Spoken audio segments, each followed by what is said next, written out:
باز با برنامه مهاجرت بی خطر هستیم با شما و امروز با کارشناسان برنامه یک موضوع خیلی مهم را مورد بحث و بررسی قرار میدیم. این سمت های نوی مهاجرت است و بیننده های گرامی امروز به استودیو دعوت کردیم سهراب تاشف، رهبر جمعیت دارای مسئولیتش محدود شریف عصری نو هستند و همچنین زبیدالله سعیدوف، سردار ریاست بین المللی اگنتی با کار تامین کنی در خارج کشور، وزارت مهنت، مهاجرت و شغل اهالی جمهوری تاجیکستان. و موضوعی که امروز ما میخوایم که اطرافش صحبت داشته باشیم موضوع مهم است، چون خب بعضا مشکلاتی که بعضی از مهاجران دارن این قبلا آگاهی نبودن از خب سفری که بعد کشوری که سفر میکنن و مهاجرتی که سفر میکنن همین است. و باید بحثم شما برسونم که تلفن ما هم فعال است و برای ما کمک میکنن برای پیوست شدن شما به استودیو. خب مهرانشاه هستند و تلفن در استودیو 92 743 1008 و 555 56 1006. این رقم های هست که خب شما میتونید که با این رقم ها تماس بگیرید و همینطور سوال های خود را بدهید. مهمان های برنامه ما میتونن به سوال های ما شما پاسخ بگویم.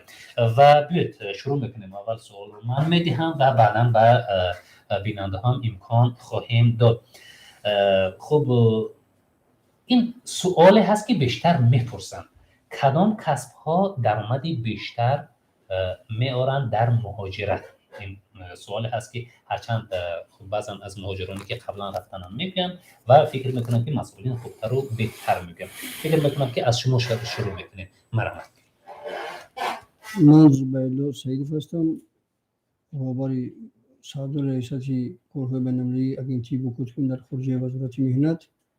انا اساسا با ما شهروندی مراجعت میکنم که انا کارمند اویدی ساختمان فهمیش دارن، در مثلا ساحه ساختمانی کار کردن،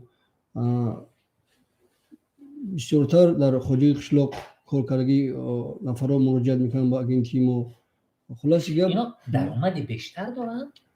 درآمدی بیشتر ساختمان دارد، چون که در نفرانی که در کارهای ساختمانی در خارج کشور کار میکنن، کارهای ساختمانی از حجم کاری وابستگی دارد.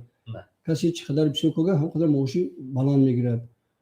در از این لحاظ بسیارتر انتخاب میکنن ساحه ساختمان. خب تشکر میکنم. و سهراب، ببینید بعضا نفران میگن که نه ما اگر راننده باشیم به خارج کشور رویم، مخصوصا در اروپا باشیم، ماشین خیلی به فرض حساب فور حل میکنیم، در اونجا درآمدی خوبتر دارن. خب در اروپا کدام کارها درآمدی خوبتر دارن؟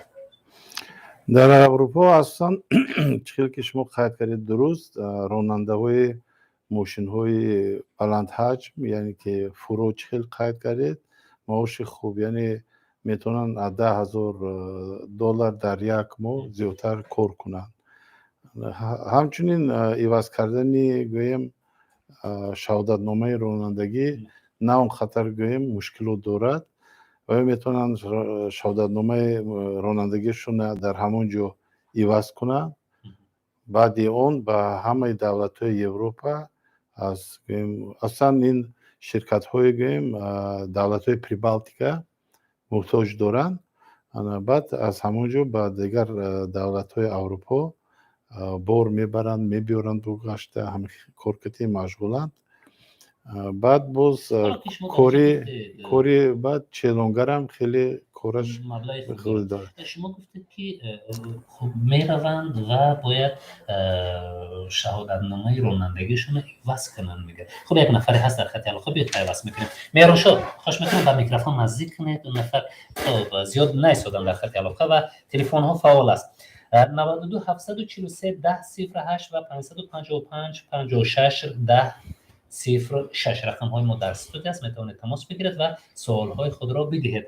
خب شما گفتید که باید حجت‌های رانندگیشان را عوض کنن یا از نو کنن یا معلوماتنامه گیرن، چگونه است؟ در اساس حجت‌های رانندگی که در جمهوری تاجیکستان میگیرن و یا میتونن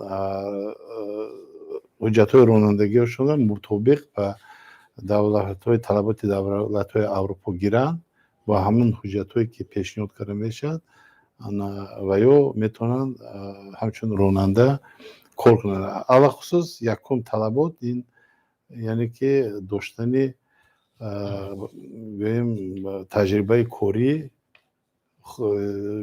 بسیار یعنی که 5 سال 10 سال باید کار کرده باشد که تو که و اجازه تن که همچون راننده کار کنه در همون مورد. سعید می‌بینید در روسیه میگن که راننده باید حتما حجت رانندگیش عوض کنه، باید حجت رانندگی روسی باید بگیرد، بعداً باید کار کنه. چون که هم کس موقع کردن سروبتوشوف با همونی مراجعت میکنن از شرکت‌های روسیایی، از شرکتی دولتی پریبالت که اویدی با کار قبول کردن راننده ها، شرکتی روسیایی راننده های را قبول میکنه که حجت رانندگی دولت روسیه را داشته باشند. بله. چنین نفران یافتن ما به نهایت مشکل است. برای بعد حالت که ما یافتیم یک نفر نیم نفر رمان کردیم، بعد دیم سابقه کاری نه کمتر از 5 سال میپرسن، طلبات اونها سابقه کاری نه کمتر از 5 سال است. دولت‌های پریبال که باشن راننده برای دولت‌های اروپا انا طلباتشون برای دولت‌های راننده گفتن هستن. انا طلبات اونها چون است راننده‌ای که کاتگوری ای و اس دارن نه 5 سال از نه 5 سال زیاد از 5 سال تخصص رانندگی دارند و در ماشین کلان حجم مقصد رانندگی کرده میتوانند اونها رو با مقصد حجت رانندگی جمهوری ترکستان با کار قبول میکنن. مدت 3 ماه مدت آموزش، در مدت 3 ماه اونها رو آماده میکنن. بعد از آماده شدن حجت رانندگی مقصد که بین الملل میدین و با کار شروع میکنن. خب من همین ایلوه کردنی هم که شهروندایی که میخوان در فدراسیون روسیه شهادتنامه رانندگی گیرند روسیه و یا در اساس شهادتنامه تاجیکی میتوانند در فدراسیون روسیه عوض نمایند، لیکن همزمان و یا باید امتحان سپرند از قاعده حرکت راه، بعد رانندگی اون کاتگوری که و اون داوطلب است، یعنی کاتگوری بیمی، سیمی، دیمی، یمی، همین کاتگوری باید و امتحان سپرد هم گویم و چی کند و تجربه رانندگیش نشون دهد وجدانی میگه. انا یک چیز رو باید قید کرد که بسیاری بچه‌هایی که اونجا میرن محتاج میباشن با راننده تاکسی، چون که در تاکسی هست.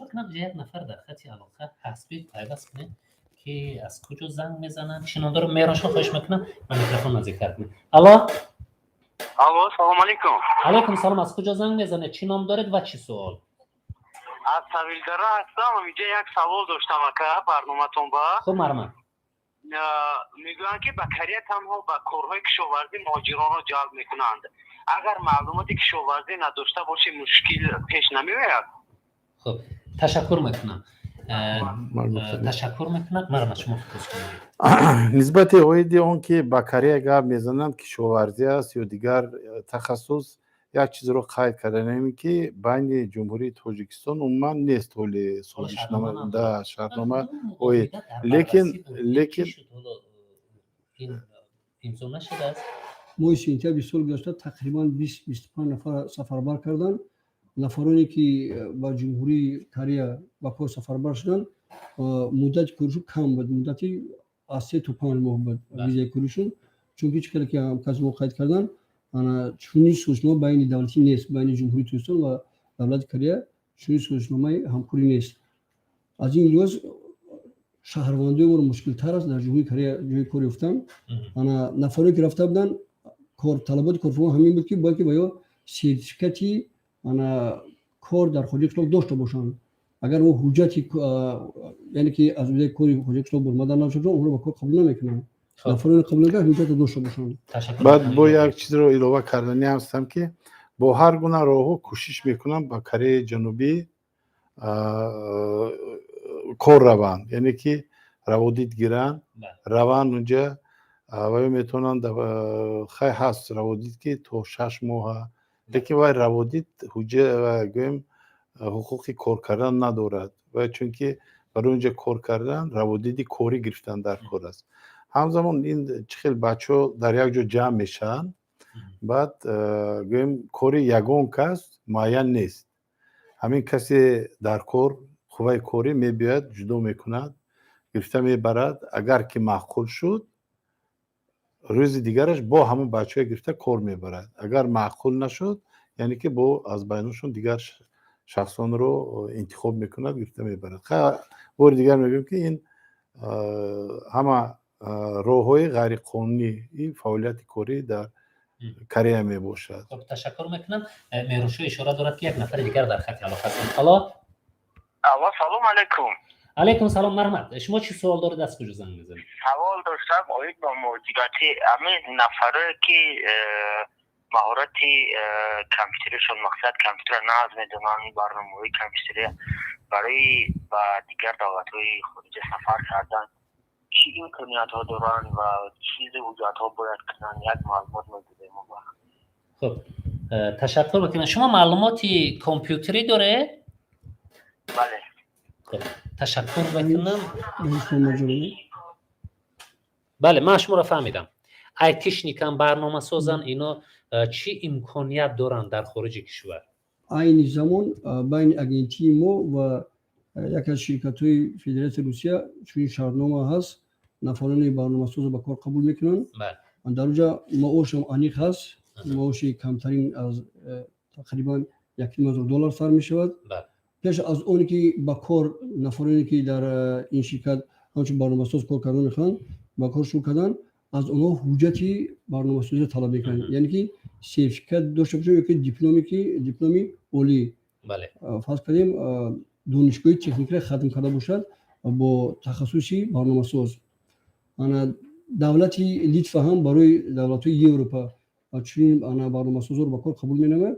انا چقدر که در عرفیت قبول شده است آیتیشنیک. در اونجا معاششون بالاتر از $10,000 سر می شود. نفرانی که داشته باشه سرتیفیکات بعد امتحان گرفته میشوند اگر که جوابی طلبات باشد بعد به جای کار تامین میکنند. خب سلامت باشند و در کشورهای اروپایی هم چگونه است؟ آیا خب این امکان دارد که از یک کشور آسیایی برود آیتیشنیک برنامه‌ساز در مثلا آلمان کار کند در کدام کشور دیگری اروپایی؟ من یک چیز رو قید کردم که همین شرکت هایی که با برنامه سازی سر و کار دارن و یا کوشش میکنن که همه دولت هایی که سابق اتحادیه شوروی یا اینکه دیگر دولت هایی که کم بی‌ضابط هستن از جمله حتی تا افغانستان هم هستن خیلی از اونجا جدا میکنن شخصانی که برنامه ساز خوب هست چون که حاضر تکنولوژی عمومی جهانی میگن حاضر اسکوستین اینتلیکت این خیلی و چی و پیدا شده است این هم وابسته است با برنامه سازی برای همین طلبات در جهان خیلی زیاد و همه دولت ها یگان مبلغ رو دریغ نمیدونن اگر برنامه ساز خوب باشد اگر و میگیرد مبلغ تو 40-50 $50,000 در یک ماه میگیرد اگر خوب باشد از این هم زیاد میگیرد. سخن درباره اون میرد که تو چی اندازه همین برنامه سازی که باید درخواست کرده ایستادن جوابگوی اون طلباتی که باید به آنها پیشنهاد میکنن سطحی دانش برنامه ساز. شما الهام میکنید اگر نفری هستن در خط علاقه خب حالا سوال هست از یوتیوب اما شما ادامه بدید بعدا الهام کردن من نفرانی که خواهش بوجی کورت همیشه با چون اختصاص دارن در خارج کار مرحمتاً با اگنتی با کوچمی در خارج وزارت مهنت دستگاه مرکزی در شهر چنبه انا با در ولایت ها فیلیال داریم نمایندگی داریم فیلیال داریم در ولایت سوخ ولایت بدخشان ولایت ختلان مرحمت بوجی کن ما با اونها جای کار افتاد میکنیم. من باز یک چیزی رو قید کردنی هستم که گویم حجت سفر کردن برای خارجه برای کار کردن همچون برنامه ساز حاضر در این زمان نیست. تکنولوژی هم خیلی پیش رفته ایستاده است که در نمید برنامه ساز یک مسئله گذاری میکنند. چی باید کرد؟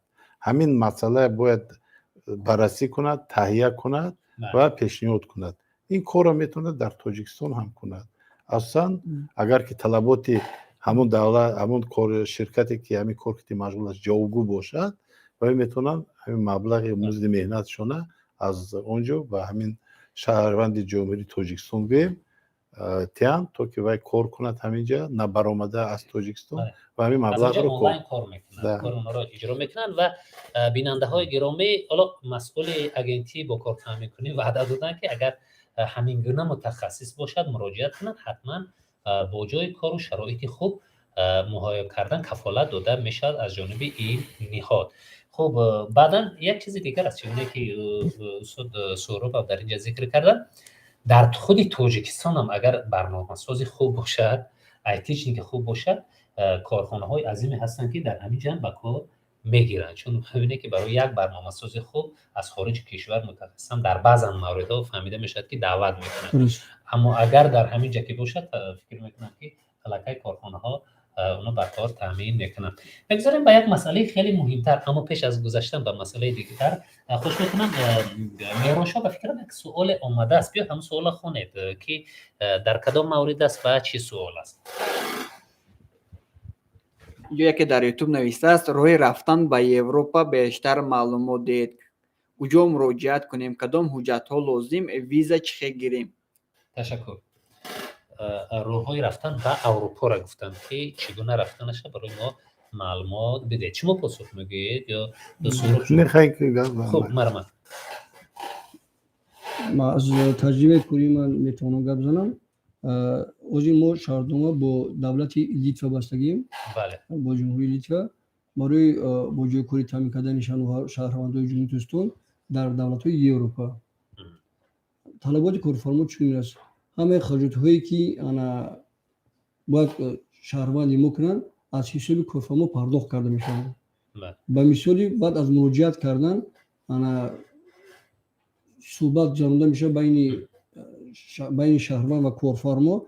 اگر از صحبت شهروند گذاشتن یعنی با اون اختصاصی که کارفرما طلبات داره جوابگو باشن، با اونها انا شیفته هواپیما خریدار می‌نمن خود کارفرما. حالا بیاید در همینجا نکته میگذارم، اینجا یک نفر در خط علاقه هستن، بیاید این نفر پیوست میکنم. این نفر زیاد نیستن، شاید ما خیلی زیاد تلاش کردن، دیگر بار تماس گرفت، حتما ما شما رو پیوست میکنیم، شما ادامه بدید.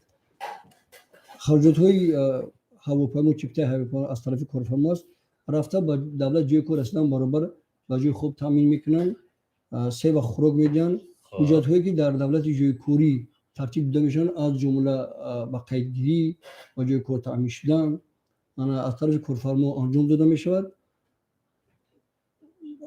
با جای خوب تامین کرده میشن، در یک روز سه وقت خوراک داده میشد، فرمای مخصوص کوری داده میشود.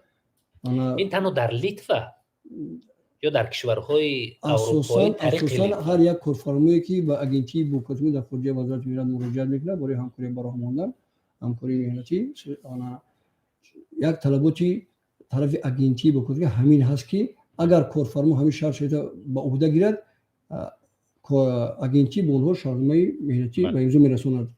چون که بسیارتر با اگنتی همون نفر دیگر بار تماس گرفتن و در خط علاقه هستن. الو سلام علیکم. متاسفانه خب بیاید پیوست شدن به فکرم. الو سلام علیکم مرحمت، از کجا زنگ میزنید و چی سوال دارید؟ از شهر دوشنبه. خب مرحمت. سوال داشتم شرایط کار در اروپا چگونه است؟ زنها میتوانند به کشورهای اروپا به مهاجرت مهنتی روند؟ خب تشکر میکنم. حالا شما اول اون سوالتون که این سوال هم وابستگی دارد و تنها شرایط زنها را پرسیدن، اول اون نکته نهایی گذارید، بعدا به این سوال هم پاسخ خواهیم گفت. مرحمت. اصلا شهروندای به اگنتی مراجعه میکنن که اونها امکانیتی مقصد که خریداری نمودن چیپتا و رفتن به دولت جای کار یافتن کار کردن ندارن. از این روز به اگنتی مراجعه نموده، اگنتی به اونها کمک میرسوند. کارفرماهایی که احتیاج به چنین قوه کاری دارن با اونها مثلا سازنامه مهنتی دارن و توسط اونها شهروندان رو به جای کار در خارج کار تامین می‌نمایند. اما مسئله سوالی که وزیدن برای زنها جای کار اگنتی با دولت جمهوری ترکیه شهرنامه مهنتی دارد. کار در شرکت ورکینگ گلوبال، کار در مهمانخانه ها، در اونجا برای زنها کار هست، فراش هست، روبوچینی، اتاقهای چی هست، حجره های مهمانو هست، پیش خدمت هست، کار برای زنها، آشپز هست، یاردمچی آشپز هست. مرحمت ما روان کردیم تو این مزد یکچند قریب 60 نفر شهروند جمهوری با جای کاری در دولت جمهوری تامین نمودیم. این در اروپا با آلمان بیشتر میرن یا دو کشور اروپا بیشتر شما روان میکنید؟ طلبات به همه دولت‌های اروپایی هست، اما در حوزه روان کردیم فقط به ترکیه. با دیگر کشورهای اروپا هم چیزی که بیشتر قید کردم توسط جمهوری لیتوا خب ما شهرمان و جای کاری تامین می‌نماییم. خب تشکر میکنم. یک نفر دیگر هستن، بیایید پیوست میکنیم. الو سلام علیکم. علیکم سلام. مرحمت. از کجا زنگ میزنید؟ چی نام دارید و چه سوال؟ اینجا سامانه اویل هستن درست؟ بله مرحمت. شما مستقیم پیوست من شدید. شهر هیستار زنگ میزنم. مرحمت. من درباره دولت‌های اروپا میخواستم یک سوال داشته باشم. خب فهمیدم که در گرمانیا وقتی که مثلا مهاجرت کردن میروی 6 ماه اول فقط باید زبان آموز. اگر همین خیلی باشد در این 6 ماه زبان میآموزیم ما چقدر زندگی میکنیم؟ مثلا از کجا درآمد، چقدر خورد و خوراک، جای اقامت کجا؟ در این باره میخواستم معلومات بدید. خب تشکر میکنم. همین گونه نظام داشته فکر میکنم نفرانی که توسط اگنتی با جای کاری تامین میشن در نه فقط در اروپا، فقط در جمهوری ژاپن هم پیش که اونها در جمهوری زبان میآموزند، اونها امتحان میسپارند، سرتیفیکات آموزش زبان میگیرن، بعد سفربر میشن. اگر زبان ندارن و با کار قبول نمیکنن. خب تشکر میکنم. در بعض موارد حالا دیدن میشود که در خارج کشور با هر راهی به آلمان میروند، اما اونا رو میگن که 6 ماه حالا باید شما زبان آموزید و در همین 6 ماه خب اینا چگونه زندگی باید کنن؟ من یک چیز رو قید کردنی هستم که رسما با آلمان یگون شرکت روان کرد نمیتونه، یگون شرکت، چون که آلمان ویزه کاری عموما یگون کسب نمیتید. اونجا شخصانی میروند که با هر گونه راهو من گویم در دولت‌های چخیا، اسلواکیا، پولشا، پریبالتیکا ویزا گرفتگی‌اند و اونجا بعد مستقلانه میروند کار کنند. یک بود همین خیلی کار که در آلمان کار درخواست کرد، این برای چیندنی محصولات خوجگی قشلاق. عین حال حاضر از جانب خدمات مهاجرت برای کار در انگلیا خویشمندان جمع آوری کرده شده ایستاده است و میتونن با اونجا مراجعت کنند. این برای جمع آوری محصولات خوجگی قشلاق در انگلیا و موسمی و 6 ماه است و یا 6 ماه کار میکنن، بعد انجام کار 6 ماه و میتونن باید به وطن برگردن، کشور ترک کنن. یک نفر دیگر هستن در خط علاقه. الو سلام علیکم. السلام علیکم. مرحبا. یک شرکت روسی رساندگی بوده است در زنهای تاجیک را به کار دعوت میکند. آیا زنها میتوانند که به این شرکت باور کنند و مادران و خواهران و دیگر زنهای تاجیک را به این شرکت روانه سازند؟ خب شرکت رساندگی در روسیه بوده. خب تشکر میکنم و دعوت کرده است زنهای تاجیکی کار کنند. خب فکر میکنم فهمیدید. من یک چیز رو قید کردگیم که ما هم وکانسیا گویم جای کار رساندگی دوزندگی برای زنها داریم. یکمش که خاکون نسبت خودمو گفتنی هستیم که مصاحب لیسانس خدماتی مهاجرت میباشیم برای با کار تامین کنی در فدراسیون روسیه، یعنی فعالیت ما رسمی میباشد. همزمان شخصانی هستند که دعوت میکنند لیکن یگان و چیزی ندارند، اجازت نامه دولت ندارن برای با این کار فعالیت کردن، یعنی که و یا غیر قانونی فعالیت میکنند. پیش از اون که همین خواهر اگر که رفتنی باشد یکمش که اون شخصی که وی رو سفربر میکند باید اجازت نامه پرسد که آیا دارد و اجازت نامه خدمات مهاجرت یا نه، رسمی کار میکند یا نه. این یک. دویمش که ما اکثر وقت با مهاجرای مهنتی که با فدراسیون روسیه سفربر می نماییم، البته ویدیوی جای خوب، ویدیو ترتیب کار چه خیلی کار است البته نشون میدیم تا که ویا دونن که با کدام کار ویا مشغول میشن. انا این کسام اگر که رفتنی باشن من همین طلبات رو باید مورد بررسی قرار تیان، یک بار بینن که همین چیز هست یا نیست و شرکتی که این زنها رو سفربر میکند باید با شرکت فدراسیون روسیه شرطنامه داشته باشد که در اون شرطنامه تمام طرفهای مهاجرت مهنتی رو در بر میگیرد. خب تشکر میکنم. شما علاوه نداشتید؟ علاوه داریم. ما خیلی کردن با شرکت یونیکودیا تای فدراسیون روسیه اون شرطنامه مهنتی داریم. اساساً زنها رو به جای کار تامین میکنن در گرمخانه ها در ولایت مسکو و ولایت تامبوف. همین خیلی شرکت زندگی هم داریم در راستوف لبیدون با کار قبول میکنن. بعد در ولایت نوسیبیرسک مرحمت کردن با اگنتی بکتیم مراجعه کردن ما اونها رو به جای کار تامین می‌نماییم. با دادن سه و خوب جای خوب فرمای مخصوص کوری و حجت‌داری همه خدمت رسانی که از طرف کارفرما انجام داده میشه. و معاشی با معاشی نه کمتر 50000 روبل. خب سلامت باشن. یک سوال دیگر این وابسته به روسیه است. چرا اکثر مهاجرانی که به روسیه میرن میخوان شهروندی این کشور رو بگیرن؟ خب مگر آن پیامد این خوب ندارن؟ در بیشتر موارد این چیز دیده میشود که شهروندی روسیه میکنن اما برای بعض نفران بعضی مشکلات هم ایجاد میشده است. خب مرحبا در به این سوال شما پاسخ میگید؟ مرحبا. ما یک چیز رو قید کردن است که تو سرشوی سپیسیال وین اپراسیون فدراسیون روسیه در روسیه عملیات مخصوصی فدراسیون روسیه خویشمندان گرفتن شهروندی روسیه خیلی بسیار بودند. خیلی گرفتن شهروندی روسیه البته یک قطار طلبات داشت، یعنی که استقامت، فعالیت کاری در مهلت معین، بعداً پیشنهاد حجت ها، بعد گرفتن ونژیتیسم میگن. بعدی اگر در همینجا ایست کنیم یک شنونده را بهت خبر میکنیم و بعداً بازی رو میکنیم. مرحبا، از کجا زنگ بزنه چنون داره؟ سلام علیکم. علیکم السلام. مرحبا. من شهروند شهر دوشنبه سوال داشتم در برنامه شما. خب در شرایط کنونی برای زنهای مهاجرت در کدام کشور بهتره؟ خب شرایط خوبتر و بهتره؟ بله. تشکر میکنم برای سوال. شما ادامه بدهید. بله.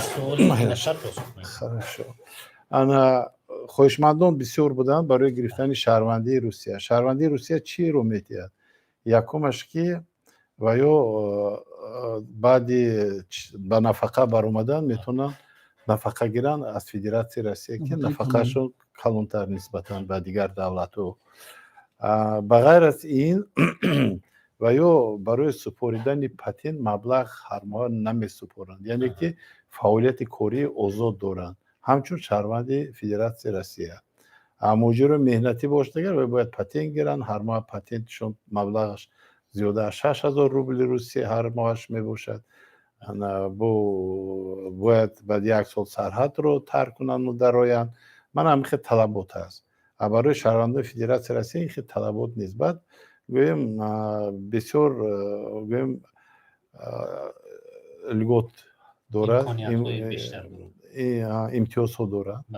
از جمله برای زن ها گویم که فرزند تولد میکنند همچون گویم شهروندی فدراسیون روسیه برای هر یک فرزند تولد شده زیاده از 10,000 دلار امریکایی مبلغ میتین به همون زنی که تولد کرد. بو بغیر از این خیلی $10,000 و $10,000 دلار $10,000 با هر ماه تو یک بابویا مرتبه یک مرتبه $10,000 ایده نوری میده ویپلاته میگن بعد بغیر از این هر ماه برای نگهبانی کودک از بودجت فدراسیون روسیه مبلغ جدا کرده میشه و میتونن در خانه کودک رو نگاه کنن و برای این مبلغ معین گیرن با هست که گویم خوراک میتین لواتن دیگر و چیزا هست امتیازها هست امتیازها خیلی زیاده بیا دوستان یک نفر دیگر قبول میکنم یک بار بعد سوالی شنونده بیننده ما پاسخ میگه چون بیننده هم خیلی فعال شدن. الو سلام علیکم مرحبا از کجا زنگ میزنید و چی سوال دارید؟ السلام علیکم مرحبا ما سوال داشتیم همین اویدی همین مهاجرا زنهایی که زنهای توجیه وقتی با مهاجرت مهنتی میروند بیشتر به همین کارهای سیاه مشغول میشوند ولی در قطار زنهای ما یعنی زنهایی که مهاجرت میروند زنهایی هستن که معلومات دارن و آنها شمارهشان زیاد است میگوشتید که زنهایی که حاضی معلومات عالی دارن زنهای توجیه در کدام دولت ها به خودشان کارهای مناسب یافته میتونن و کدام مثال کسب ها یا اختصاصی که زنان دارن امروز در خارجه توقف خب تشکر میکنم سوال شما فهمو است و سوال گذشته که نفر دادم من مانندی دارد به این سوال و اینجا تنها اونایی که معلومات دارن کدام کشور روند و کدام سمت ها خوبتر و بهتر است من شما پاسخ بگیم اساسا 90% شهروندان جمهوری اسلامی با موجودیت ویدی و دولتی که رسیت سفربر میشوند زنها هم در اونجا به جای کار قبول میشن از تجربه کوری اگینتیمو بسیارتر زنها در کسب دوزندگی کار در مقصد در گرمخانه ها کار در آشخانه و طربخانه ها و کار قبول میشن در فدراسیون روسیه در جمهوری ترکیه باشد کار در مهمانخانه برای زنها کار فقط در مهمانخانه هست که خاص برای زنها است.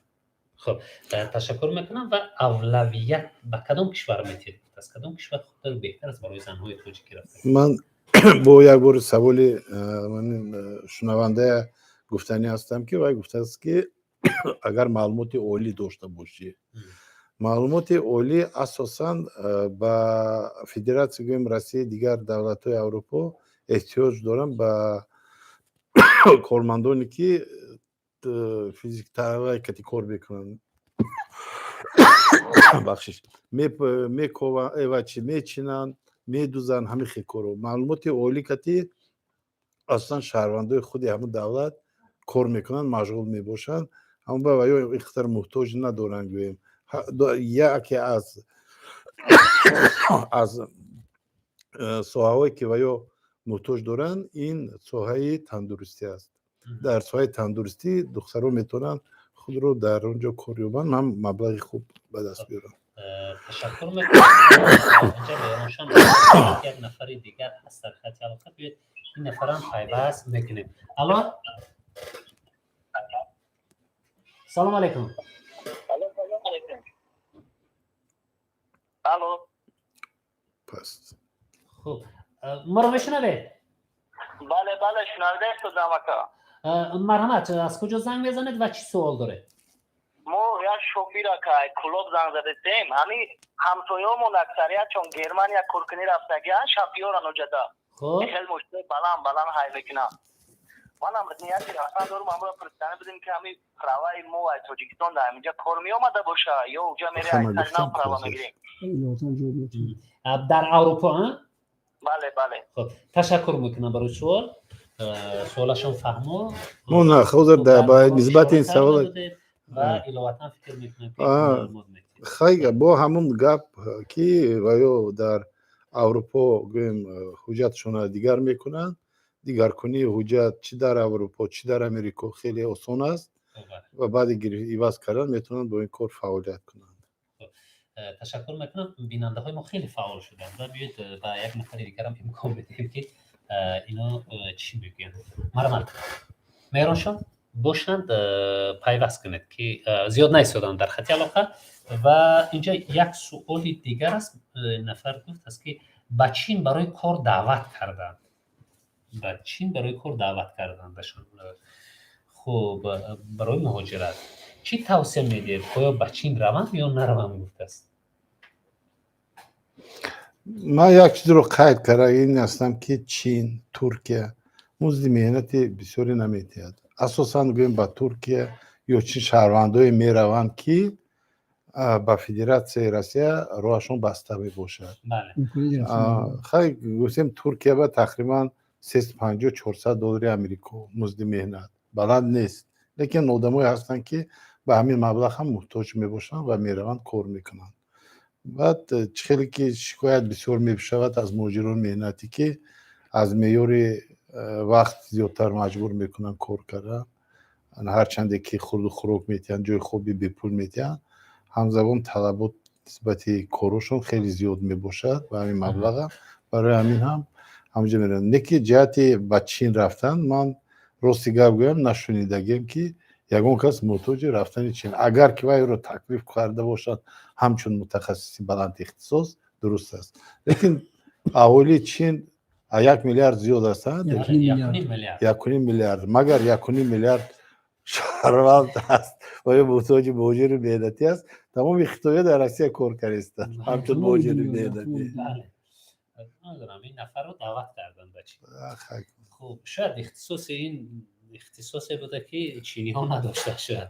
خب تشکر میکنم و بیننده های گرامی همصحبتان ما هستند سهراب توشف رهبر جمعیت دارای مسئولیتش محدود شریف اسرینا و اینچنین زبیدالله سعیدوف سردار ریاست بین المللی اگنتی با کار تامین کنی وزارت مهنت مهاجرت و اشغال اهالی جمهوری تاجیکستان و اینجا یک نفر دیگر در خط علاقه هستن. مرحبا. الو السلام علیکم. علیکم السلام. مرحبا. از کجا زنگ بزنید؟ چی سوال دارید؟ مرحبا. سوال من بود که مثلا با قطر یا دیگر کشورهای خلیج فارس امکان مهاجر شدن هست؟ خلیج فارس؟ بله با قطر و بعضا از کشورهای خلیج فارسی کشورهای خیلی قوی و ثروتمند. خلیج فارسی با قطر مهاجر شدن. قطر این خطر است. مرحبا. خب نفر دیگر هست. خب مرحبا. سلام علیکم. علیکم سلام. مرحبا. از کجا زنگ بزنید و چه سوال داره؟ موقعی شهر مسئله زنگ بزنیم. خب مرحبا.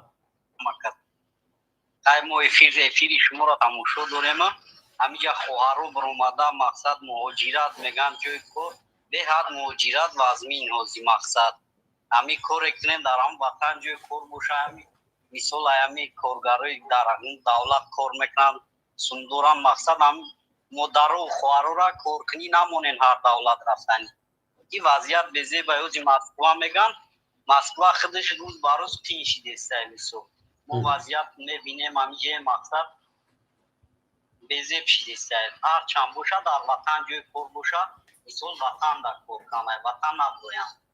خب مجیرت خیلی هم هر چند امکانیت باشه برای مدر و وطن. بله تشکر میکنم. تشکر برای تماس گرفتن و توصیه دادنشون. خب مرحبا. به سوال اول و دوم گفته برادر من جواب میتم. انا اون شرکت ها و کارفرمای فدرال سیاسی که با اگنتی با کارفرمای در خارج وزارت مهنت همکاری دارن سازمان‌های مهنتی آنها بغیر از اونی که چیپته هواپیما خریداری نموده شهروند جمهوری تاجیکستان رو به دولت جای کار رسانده با جای خوب تامین نموده سه و خوراک دیگه حجت میکنه چه قدری که شهروند جمهوری تاجیکستان در این شرکت کار میکنه اگر با جنایت دست نزنه در دیگه حالت‌ها مسئولین شرکت برای بی‌خطری شهروند جواب میتونه. بله اگر رفت نافهمایی روی کرده پلیس باز داره شهروند ما برای از پلیس نجات دادن به یگون ماموریت به یگون خراجات زیادتی کارفرما شهروند ما را آزاد نموده با جای کاری برمیگرده یعنی که برای بی خطری شهروند تا روز قد گشتن شهروند و وطن برگشتن جوگون. من اضافه کنم یک چیز رو قید کردنیم که من برادر میگه که مادرها نبیان منم طرفدار که زنهای مادرها نبیان лекин як қатор муҷирои меҳнатӣ ҳастанд ки зану кӯдакошона партофта рафтагиянд ва ё гӯем аз ягон ҷо манбаи даромад надоранд ки ҳамин фарзандашона хӯронанд пӯшонанд агар падару модари бо пир дошта бошанд бо ба сараш мезанад барои ҳамин ва ё маҷбур мешаванд ки ба федератсияи Россия ба кор раванд чунки дар федератсияи Россия хай музди меҳнат гӯем 7.5 то 8-9 ҳазор сомонӣ ташкил медиҳад. Албатта ин маблағро дар инҷо дастрас карда наметавонанд ин хел музди меҳнатро барои ҳамин мехизанд меранд ин як бохи баъд як чизро ҳамин занҳо асл занҳо бояд таваккалӣ кор наравад ман раваму унҷа кор меёбам Москва калон аст ман чунки бадоми фиреб меғалтанд нафароне ки мебошад нафароне ки ба мушкилӣ дучор мешаванд мо таваккал карда рафта ба қапи гӯем ки қалбон мезананд аз ин ҳисоб ба мушкил дучор мешаванд нафароне ки дар чорчӯбаи қонун рафта ҷои кор рафта тавассути ширкатое ки лицензия доранд расман лицензия доранд тавассути агентӣ бо кор ки рафта ба ҷои кор таъмин мешаванд онҳо дар ягон мушкилие нест ман як чизро бо қайд карданем ки вақте ки мо зани мардро равона мекунем мо худамонро дур намекунем аз проблемое ки дар он ҷо ба вуҷуд меомад хай одам аз касал мешуд ё ягон чизи дигар проблема ба миён меояд мо ҳамавақт дар тамос ҳастем ҳамавақт ва ё метавонанд занг зананд оиди камбудӣ ё ягон вай шуданашон ба ягон қини ғалтиданашон ба мо маълумот медиҳанд мо бо корфармо ин проблемое ки ба сари ва ё омадагӣ аст ҳаллу фасл мекунем ташаккур мекунам ва як суоле ки қаблан шуд ба қатар ва баъзан кишварҳои халиҷи форси кишварҳои сарҳадманданд мегӯянд ва ҳамин таврам гуфта мешавад ки маош хеле баланд мегиранд оё ба ин кишварҳо шумо кадом як созишномаам доштед фикр мекунам бо қатар ҳамин масъалаҳо чӣ шуд ки намерав хуб инҷо меҳроншо мара мегӯяд ки як нафари дигар ҳаст биёед пайваст кунем алло Assalomu alaykum. алайкум ассалом марҳамат аз куҷо занг мезанед чӣ суол доред Man az Şariat'ta zanг mezanem, Mukriba hastam. Şariat. Man diplomi medrسه‌گی دارم. میخواستم فهمم که در کدام کشورها من میتوانم با همین دیپلمم کار کنم. منظورم کشورهای خارج. شما کالج طبی خواندید یا که دانشگاه طبی؟ کالج طبی. خب تشکر میکنم. ایشون همشیره هستن. میگن کدام کشور راحت تر است برای کار کردن؟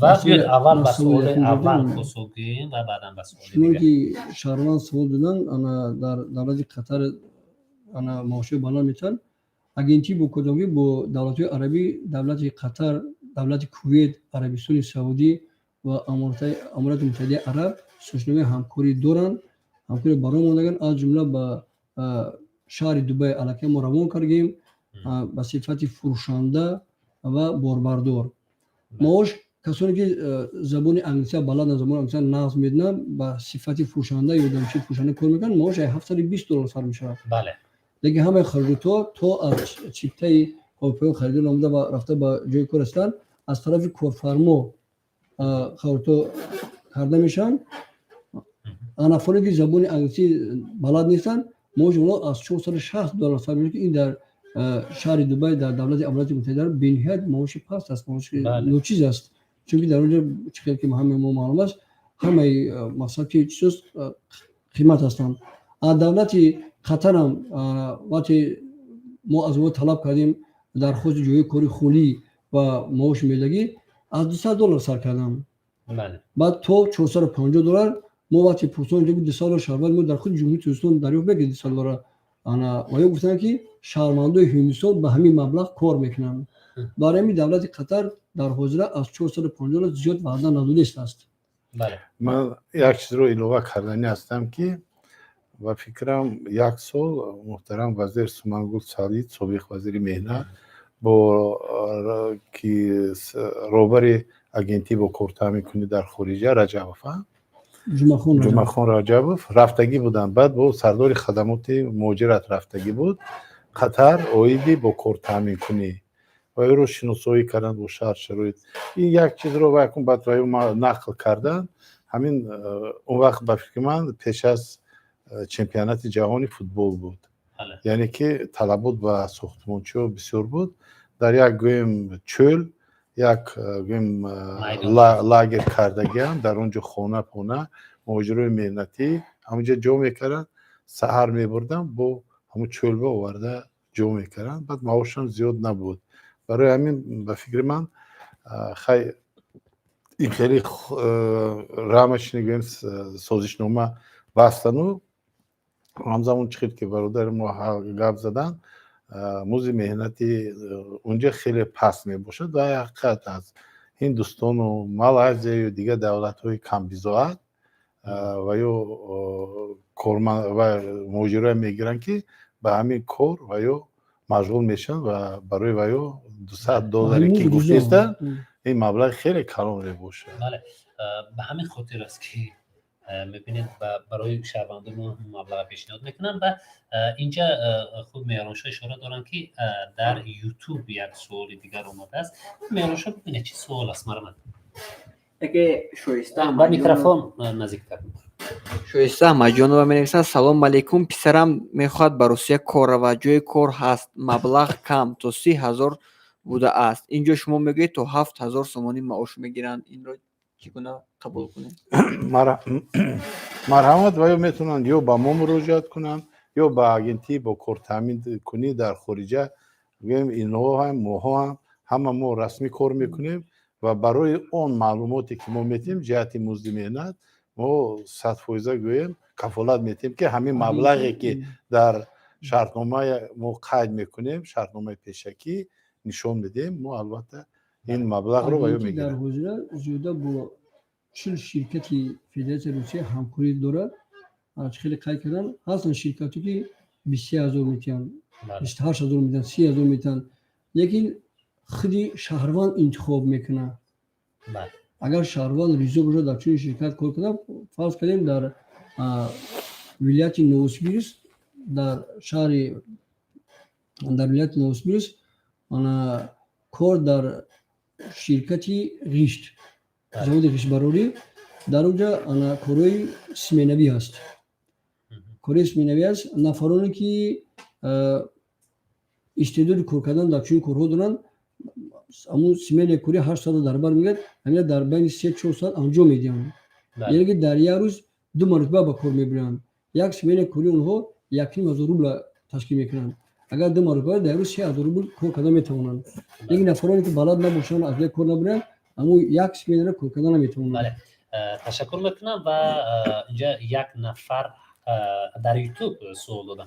биёед суолам бихонем ва вақти мо ҳам хеле рафтааст. мебинам ки мегӯянд ки ронандагони тоҷик дар Аврупо пули калон кор карда метавонистанд. донистан мехостам ки бо ҳуҷҷати ронандагии Тоҷикистон дар Олмон ва дигар давлатҳо кор карда мешавад ё не? шояд ин бинандаи мо нав пайваст шудааст ба барнома, ба ин хотир ин суола шуд. аллакай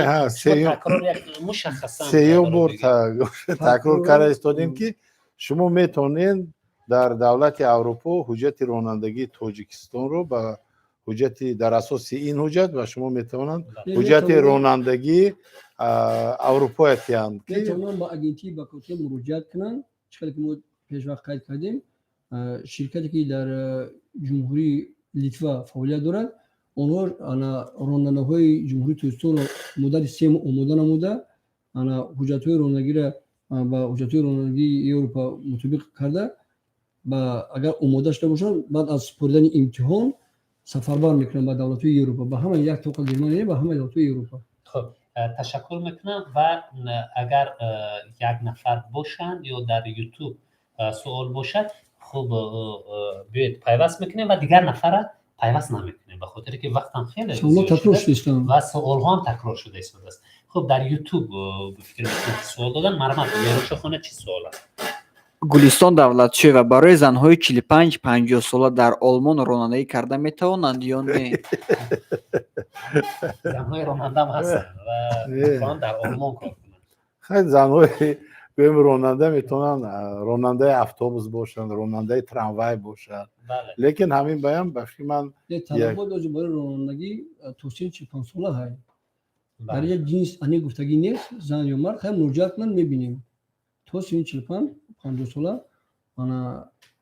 جنس انیق نیست. اگر که زن از لای مؤخر گران گیره ممکن که با کار تامین کنن. بله تشکر میکنم و خوب اینجا تلفن. میرانشو میکنم. میرانشو نفری اخیر باشد بهش پیوست میکنیم. الو الو سلام علیکم.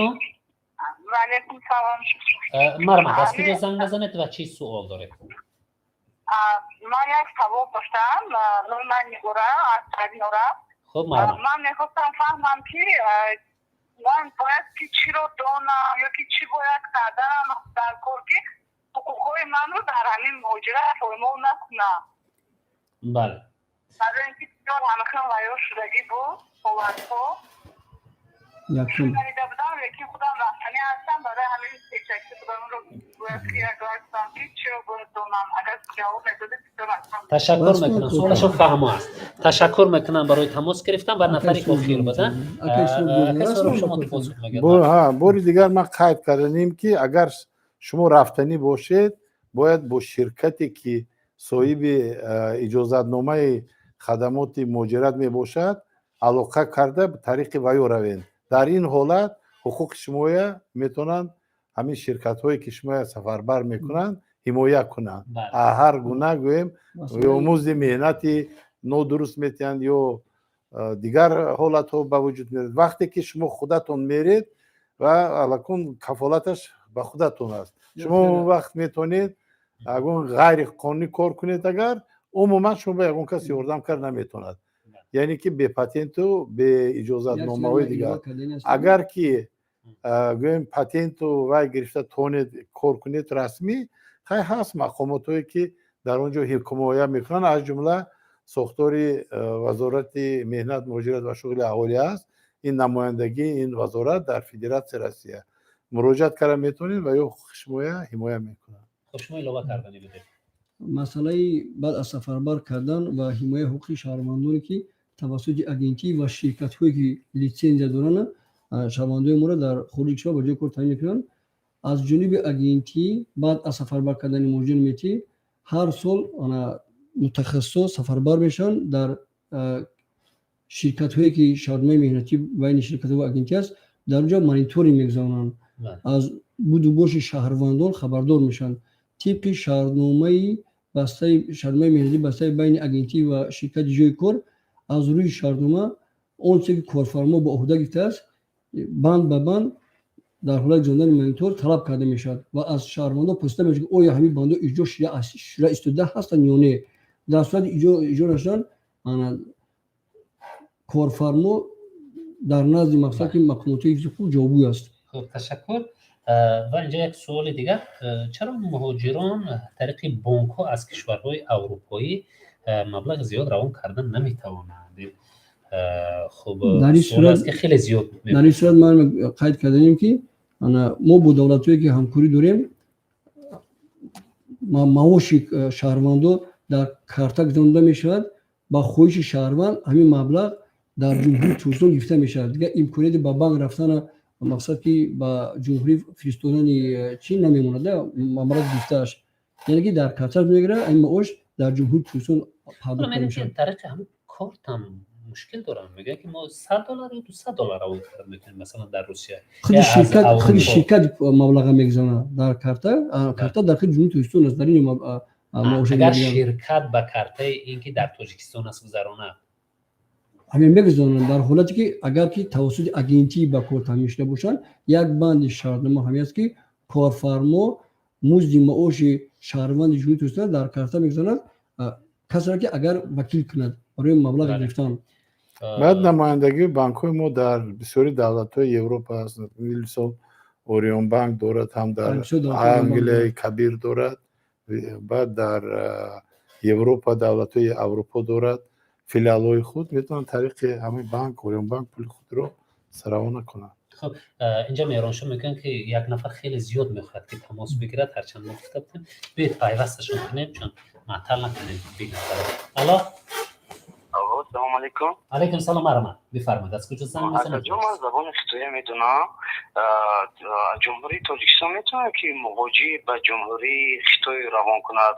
کارشناسان گفته میتونستن در باره کمی رفشنی میانداختن خب سلام دوشن زبان خطویی میدونن و میخواد در ما گفته استودیم که شما اگر تکلیف کرده باشند گوین частное приглашение رسما دولت ما با خطوی گویم سازشنامه اوید با کار تامین کنیم مهاجران مهنتی ندارد. بار دیگر من شما گفتنی هم که دانستن زبان خطوی این ولی وای نیست که شما همون کار میگیرن. اونجا 1.5 میلیارد آدم زبان خطویی بدونن که متخصصی برای اختصاص بین و هست. برای همین بینید که دومی یگان کسبه نغلطید. بله اما بعضا نفران هم زبان چینی را می‌آموزند و بعضا هم همین طرف فکر میکنن که در چین رفته کار کرده میشود. ولی چون که گفته اینقدر قوه کاری بزرگی دارد چین که در تمام جهان هست قوه کارشان، خود در روسیه، خود در آمریکا، خود در اروپا. خب ولی خب در شرکت‌های چینی که در تاجیکستان فعالیت میکنن خب زبان چینی را که دانست میتونن در همین جا اساساً همین دانش اینها در همین جا لازم است. احتمال در فدراسیون روسیه بسیار خطوی است یگان شرکت و همچون ترجمان باشن فقط همین کاری ترجمانی که باید میتونن اینو میتونن که با صاحب کارانی که از دولت چین انا مال و محصولات به جمهوری اسلامی وارد میکنن با اینو همکاری کنن همچون ترجمان اینا رو کمک کنن همچون ترجمان در دیگه حالت دولت چین به احتیاج ندارد. فقط میتونن که با شهروندان جمهوری اسلامی که از دولت چین مال و محصول وارد میکنن به جمهوری اسلامی با همچون زباندار ما کمک کنن. بله تشکر میکنم و حالا اینم یک مدت است که ما از چین بار و کالا وارد میکنیم و در همین حالت ضرورت دارد. ولی بعداً که خب شاید سمت‌های تجارتی ما با دیگر سمت شد همون دیگر ضرورت کمتر پیدا میشه. بازم من شما به یک مثال آوردنی هستم که همین راه دوشنبه چنک تا خوجند از دوشنبه همین مردم چین ساختگی و یا میدونید چه کار کردن وقتی هم و از سحر تا بگو در دستش رولتون یک دستش به یک دستش به بیل آیا مردم تاجیکستان هم خیلی کار کردن میتونن یا نه؟ البته باید یک ساعت دو گیرد عبید کنند با یک ساعت دیگر سر خورد. گپ در سر این است که اونا مثلا ما هم همین طور اگر اونا هم کار کنن ما هم می‌بینیم که یک ماه اونها در ماه ینور عید دارن بعد یک ماه باز یک ماه دیگر نمیشوند و می‌بینید که 2 ماه اونا هم دیگر مسائل است در هر کوچه. نه این خیلی نیست. اون سوال که گویم وای ندارد تنفسی ندارد کار میکنن لیکن گویم تجارت باشد اگر من میشد و یا خیلی خوب کار میکنن و خیلی خوب کار میکنن خیلی خوب دم میگیرن. نمی یک موج خیلی کار کردن نمی یک موج که ایدی ملی دارن آن سوهای تجارت با فرقی بسته میشود نه بور وارد میشه نه چی میشه نه صادرات است نه واردات. اما بعد ذخیره میکنن بسیار دولت‌هایی که دودگیری دارن با خطای میدونن که اید و ذخیره میکنن برای خودشون محصولات خطای برای همین محتاج سقویم ندارن و در این دوره. تشکر میکنم. همین طلبات که بازار مهاجرت چه شما مثلا رو تحقیق میکنید میبینید بیشتر در کدام سمت ها توجه بیشتر است توجه کشورهایی که مهاجر قبول میکنند؟ دولت‌های اروپا برای مهاجرین توجیک بنیاد احتیاج دارند لیکن انا بنابر سبب این دولت‌ها است که طریق ویزا شهروندان رو به کار قبول میکنن از حساب ما روابط کاری ما کمتر تنقیص میکشیم با فرض کردیم برای اروپا یک شهروند ما با جای کار تمیشتن هرچند که توسط شرکت‌های لیسنس دارم با جای کار تمیشن برای گرفتن ویزا 2 مرتبه با جمهوری قزاقستان میرن. همین خلاص که سو درست خراجات او همون ویزا میگیرن یا نه؟ این یک دویمش که من همین چیز رو قید کردم خیلی خودتون کمتر اندیشه کنید. حاضر اکثریت گویم خیلی مردوش هم هست از خیلی زنها گویم در اروپا است و یا همش بیکار است. حاضر اروپا اوجه گپ میزند که ما زنهای پسین خورنده نمیتونیم یا مردهایی که اونجا گذشتگی هست و یا گپ میزنند که برای من کار هست کار کنیم. برای همین حاضر گویم احتیاج نه اینقدر گویم زیاد دارد و یا علاقه آماده هستند که همه کار رو اجرا کنن اندکی که صاحب یک برده نان شوند хурду хурок шаванд. Як муддат буд ки вайҳоро ҳамун давлатҳо бепул таъмин мекард, лекин ҳозир аллакай вайҳо талаб карда истоданд ки вайҳо кор дар кунанд. ҳозир талабот бисёртар ба ронданаҳо аст, ба кормандони соҳаи тиб аст, баъд ба барномасоз. ҳамин се соҳада дар Европа талабот бениҳоят калон аст. بله تشکر میکنم میرانشاه سوال هست از یوتیوب مرحمت چه سوالی باشد برای بیننده های ما بخونید ҷумахон раҷабов: салом алейкум, як савол, барои чӣ қонунӣ кор мекунед, лекин дар Русия отпускной наметиҳанд? من به سوال جواب میتونم.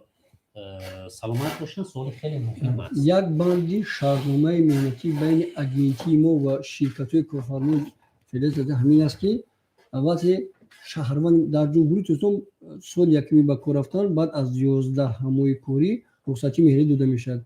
لیکن فدراسیون زده شهروندان جمهوری اسلامی بعد از 6 ماه کاری رخصتی مهنتی میدن. نفرانی که رسما به جای کار تامین شدن رسما، نفرانی که غیر رسمی کار میکنن از چون به مقصد رخصتی مهنتی داده میشد. پس چرا من بخش ilova کردنی است. نه آخه گوش کنید، من یک چیز رو ilova کردنی هستم که ها گویم کودکس مهنتی فدراسیون روسیه پیش بینی کرده است که بعد 11 ماه باید با کارمند استفاده از جمله و فرقش نیست و کودکس مهنت برای همه یک است، چه برای مجری مهنتی چه برای شهروندی فدراسیون روسیه. آن طلباتی که در کودکس مهنت گفتگی است. انا به مثال اون شرکت‌هایی که من که همکاری میکنن یکی از شرط‌های اون است که اگر 11 ماه کار کرد این شرکت به شهروند تاجیکستان چیپتای هواپیمایی بپول پیشنهاد میکنه برای بازگشت به وطن. در تجربه کاری ما شده از 4 شرکتی فدراسیون همکاری داریم، بعد از 6 ماه کاری با اونها رخصتی مهنتی داده میشن. تشکر میکنم. و یک سوال دیگر به اون سوال‌های اخیر است که من میخوام از شما بپرسم. یک سوال دیگرش این است که خب یک عمر میگه در روسیه کار میکنه ولی میایم وقتی برای نفقه گرفتن میگن که در فوند اجتماعی اون نفقوی مبلغی که ما کار کردیم نگذشته است. یعنی شرکت های روسیه نگذروندن این مبلغ را یا نهادهای روسیه خب شرطنامه خوبی ندارن، این چیز نشده، ما همون نفقه اجتماعی هم بگیریم در حالی که ما قدر اندازی اجتماعی سپرده. تکرارم شود در شرکت هایی که با اگنتی ما همکاری دارن حتما در فوند پنسیون فوند میگذارد شهروندای ما 1 سال 2 سال کار میکنن که کار دوام نمیتونن.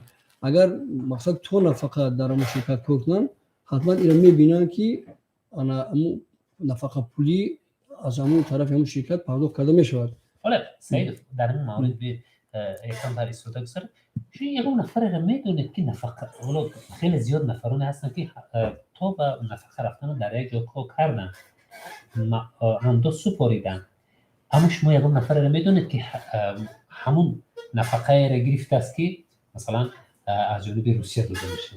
نه در تجربه کاری ما یگانه راهش این است که با شهروندی روسیه را گرفته. نه در تجربه کاری ما 1 سال 2 سال زیاد کارکردگی نیستن در اون شرکتی که توسط اگنتی ما با جای کار همیشن از زیاد کارکردگی نیستن. لیکن در شهرنامه ما گفتگیه که اگر رفت مقصد که دور دراز کار کنن انا در اون دفترچه مهنتیش قید میشود، انا نفقه چشم دیده میشود. من حاضر من شما کاریتون دیدید یا من شما گفتنی هستم. یکمش که تنها یه سال گذشته بود بین تاجیکستان و فدراسیون روسیه اوید مسئله مذکور سازشنامه بسته شده است. اوید نفقه گویم شهروندای ما که در فدراسیون روسیه کار میکنند طبق همین شرطنامه‌ای که در اونجا ثبت شده است برای اون که شهروند تاجیکستان نفقه گیرد و باید نه کمتر از 15 سال در فدراسیون روسیه فعالیت کاری کرده باشد. اگر که نداشته باشد اگر با وی نفقه نمیدن. و غیر از این مجری مهنتی که در اونجا کار میکند از همون کارخانه باید دفترچه مهنتی گیرد. عین زمان با حاضر فدراسیون روسیه با دفترچه مهنتی الکترونیک گذاشته است. حتی از دفترچه الکترونی هم دفترچه گویم کاغذی هم از بین رفته است. یعنی تاریخ الکترونی اونجا وقتی تعیین کردن نفقه میبینن که چند کار کرد چقدر معاش گرفت. اول کارخانه ای که اینو ما شما گفته ایستادیم که قریب 6000 روز پول پرداخت میکند هر یک مهاجر هر سال. بله هر ماه بخشش.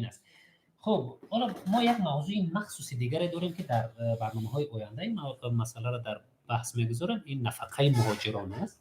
حالا ما در آینده صحبت میکنیم، حتما در این موضوع بیشتر ایستاده میگذاریم، بیشتر بحث خواهیم کرد. و بیننده های گرامی، من میخوام که در اینجا به برنامه نکته گذاریم، چون خب اینجا باید بحث هم شما برسونم که خیلی زیاد صحبت کردیم، سوال‌ها هم خیلی زیاد هم از جانب بیننده های ما بوده و هم از جانب خودی ما که و خب هم صحبتون داده و من میخوام که در فراورد صحبت یک توصیه های شما باشد برای مهاجرانی که بنابر روسیه میرن یا کدام کشورهای اروپایی یا عموما بنا میخوان که مهاجر شوند، چی توصیه ها میدهید و آنها باید چی ها را باید دامن؟ خب شروع میکنیم از شما. اکنون توصیه چی؟ یکمش که مهاجرت مهنتی باید به خطر باشد.